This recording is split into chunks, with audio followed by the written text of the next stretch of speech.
middleweights.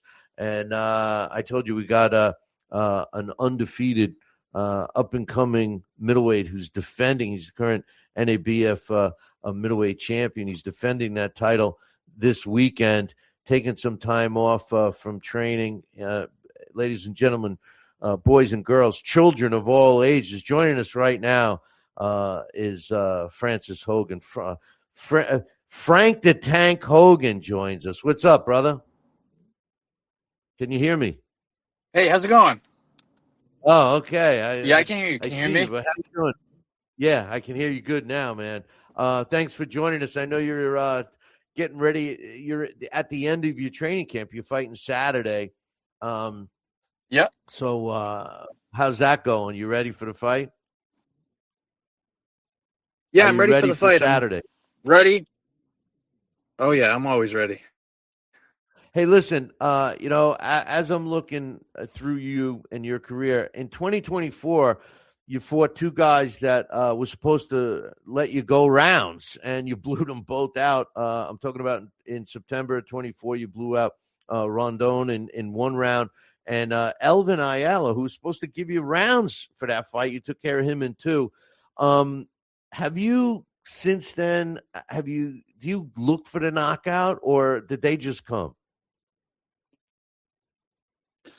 No, I think they just come. I just get in there, I do my thing, I stick to the game plan of what my trainers tell me. They always tell me I listen pretty well.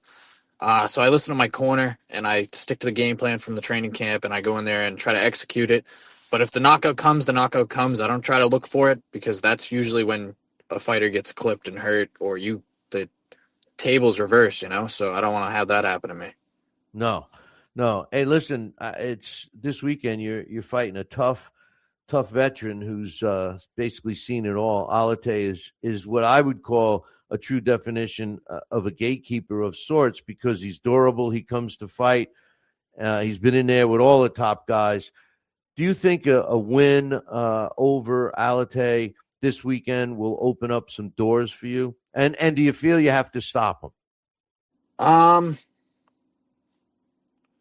So it depends. It all depends on the first round, really. I would like to get him out of there personally. But I do have a game plan, and I'm going to stick to it with what I train for in training camp. I know he's tough. I know he's durable. A lot of guys say he comes forward. I don't know. I've watched his fights. I think he kind of lets the other fighter dictate the pace and dictate what's going to go on. He has one like motion throughout the whole fight. He never steps it up. He never turns up the gas or anything that I noticed. He's nothing crazy. He's just tough, and he is durable. He's got some good boxing skills. He's keeps his hands up, tight defense. But I do think I will catch him, and I do think I will get him out of there. Well, he's cagey. I will tell you that. I know that. Most of your fights has been basically in front of your home fan base.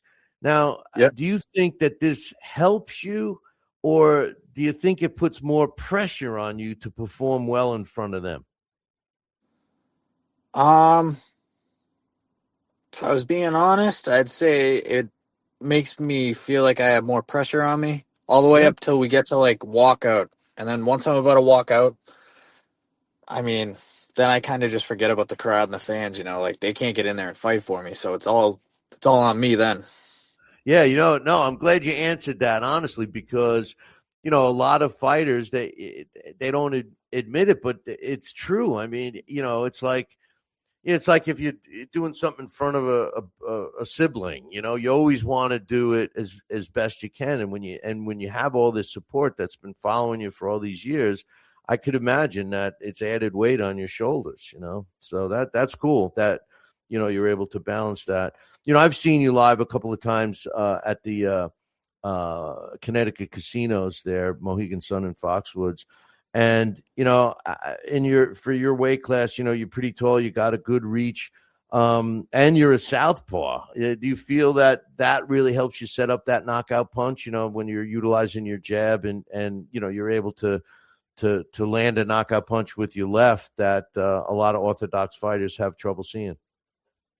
Yeah, I think it's sneaky, and I think it's hard to defend. You can train it in training camp, but unless you're sparring top-notch guys and guys that fight just like me, really, then you're not going to know how to defend the shots that I throw with my left hand properly. My uppercuts, my body shots, head shots, like me even being able to set them up. Like some guys can't pick up on how I'm going to set them up. I'll throw to the head for 2 rounds and then I'll go to the body the third round and get them out of there. Yeah. If no one, if you had to describe yourself, your style to someone that never got to see you fight in any way, shape, or form, they never saw video, never saw you live, how would you describe your style yourself?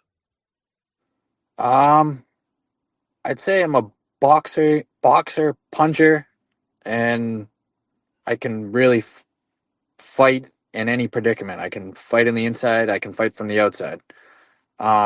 And I do both. Like, I don't just stick to one game plan and always fighting on the outside. And I also don't fight always all the time on the inside, but I go back and forth. And I would say lately it seems like I'm a body puncher to get guys out of there. I've been That's dropping a lot of great. guys with body shots. That's great. Body shot.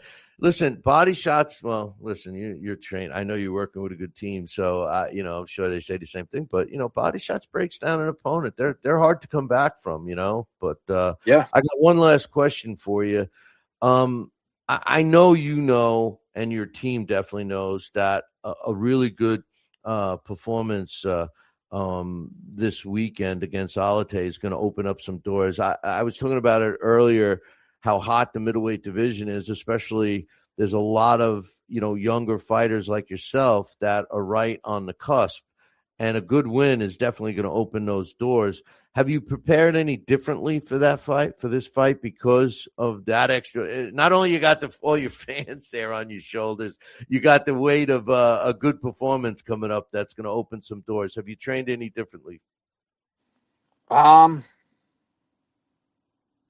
I train just as hard as I usually would, but I would say that I definitely worked, which most guys that aren't fighters or boxing knowledge guys wouldn't understand, but we train the basics a lot this training camp. You know, hands where they're supposed to be when you're throwing certain punches, and how your feet should be, where your head should be, like all that stuff. Moving my feet properly, moving around the ring, being able to control a guy, even when in a clinch, being able to control a guy with my feet, like we drilled that a lot this training camp. So I think that's going to be a huge factor in this fight.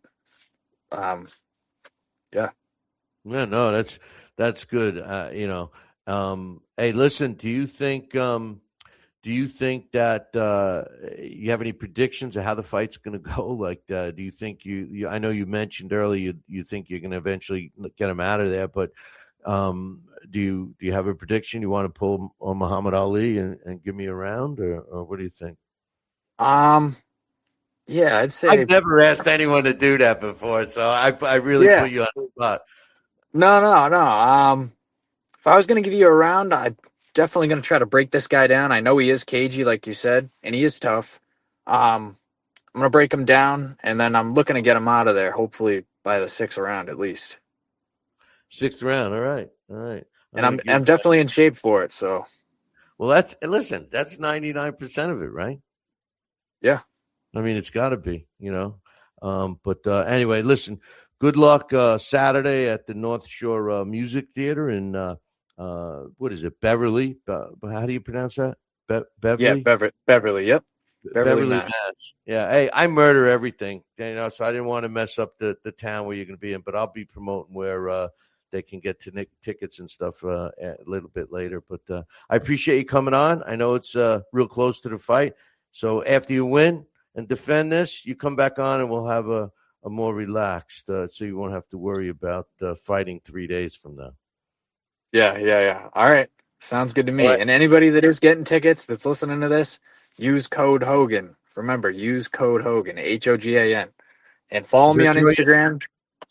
it Go ahead. throws you a few extra bucks, or they get a discount? I mean, what? Absolutely. So it kind of gives me a little bit of credit and knows, like, so that my promoter knows that I sold more tickets and stuff like that. Just gives them a little bit more of an idea of that I got a bigger fan base. Yeah, well, But Jimmy knows his stuff. Jimmy knows his stuff, and oh he's yeah. a good man. He's a good man. Hey, part of the Birchfield stable. I mean, what did it feel like with Kevin Walsh's win coming back from Ireland? Yeah, that was awesome. That was good for not only great for Kevin, but it was good for like the team of CES, and it was good for the other fighters on the card, like showing that we do have some great fighters coming out of where we are, in New England especially. And to pull out a win over in Ireland and another guy's hometown is great. Yeah, no, you hit it on the head, bro. I mean, it's real good for that whole team, everybody involved with CES because and it's funny, I don't know if you watched it, I did, and they were saying, "Oh, it's these guys." He's saying Birchfield doing the Massachusetts circuit. They were making it seem like Kevin didn't have a shot, and he comes out with the win. I loved every minute of it. Yeah, that makes it that much better, when guys are everybody's hoping and or not hoping, but kind of talking crap, Like I feel like everybody kind of nowadays, especially with the West Coast, all the fighters over there, I think everybody kind of undermines people coming out of Boston and Massachusetts. But right now, I think in the next 5 years, that's going to change. So Travis, the What's Next Kid Smith, is asking you here in the chat room, do you have any words for your opponent? I hope you're coming ready, and no, I'm ready, and I'm looking to take you out. I don't even want this to go to a decision. I want to get you out of there. Well, a good performance is going to open some doors, trust me, and I'll look forward to having you back, all right? Absolutely. Thank you for having me. Hey, no problem. I'll wish you luck. I'll be following it, and we'll talk to you soon. All right. Thank you. All right, no problem. That's Frank the Tank Hogan, and he's going to be fighting this Saturday at the North Shore Music Theater in Beverly, Mass. You can get yourself some tickets, cesboxing.com, and get some tickets. And remember what he said, use the code Hogan.